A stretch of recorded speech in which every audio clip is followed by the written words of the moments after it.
தமிழக வேளாண் பட்ஜெட் விவசாயிகளின் எதிர்பார்ப்பை பூர்த்தி செய்ததா, ஏமாற்றம் அளித்ததா? விவசாயிகளின் கருத்துக்களை தற்பொழுது கேட்கலாம். நாங்க அதுல விவசாய கடன் முழுசா தள்ளுபடி எதிர்பார்த்தோம். எங்களுக்கு விவசாய கடன் தள்ளுபடி அறிவிக்கல. அது கொஞ்சம் வருத்தமா இருக்கு விவசாயிகளுக்கு. அதே மாதிரி தண்ணீர் சேமிப்புக்காக துளி துளி தண்ணீர் திட்டம்னு அறிவிச்சிருக்காங்க. அதெல்லாம் இன்னும் கொஞ்சம் ஃபண்டு சேர்த்து அறிவிச்சிருக்கலாம். இயற்கை விவசாயத்துக்கு ஊக்குவிக்கிறதுக்கு ஃபண்டு அறிவிச்சிருக்காங்க. அதுவும் இன்னும் கொஞ்சம் சேர்த்து ஃபண்டு அறிவிச்சிருக்கலாம்.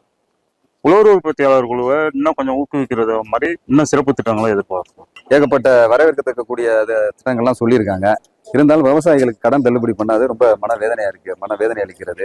ஏன்னா விவசாயி அடுத்து இனிமே மழை பெஞ்சு தண்ணி இந்த ஆற்றுல தண்ணி சாகுபடி பண்றதுக்கு அடுத்து விவசாயிகள் கடன்ல இருக்காங்க. அடுத்து லோன் கூட்டுறவு சொசைட்டில லோன் கொடுத்தாதான் அந்த விவசாயம் சாகுபடி பண்ண முடியும். அதனால கூட்டுறவு வங்கிகளுக்கு போனாக்க அதிகாரிகள் என்ன சொல்லுவாங்கன்னா, வாங்கின கடனை கட்டினா அடுத்து லோன் தருவேங்காங்க. அதனால அரசு முழு கவனம் எடுத்து அந்த கடனை முழு தள்ளுபடி பண்ணணும். வேளாண் பட்ஜெட்ல பார்த்தா கடன் தள்ளுபடி வரணும்னு ரொம்ப எதிர்பார்த்தோம். கடன் தள்ளுபடியே வரல. ஆனால் நிறைய சாதகமான விவசாயிக்கு சாதகமான செய்திகள்லாம் நிறையா வந்திருக்கு. அந்த உதவி பண்ணுறேன், இதை பண்ணுறேன், அதை செய்கிறேன், இதை செய்கிறேன்.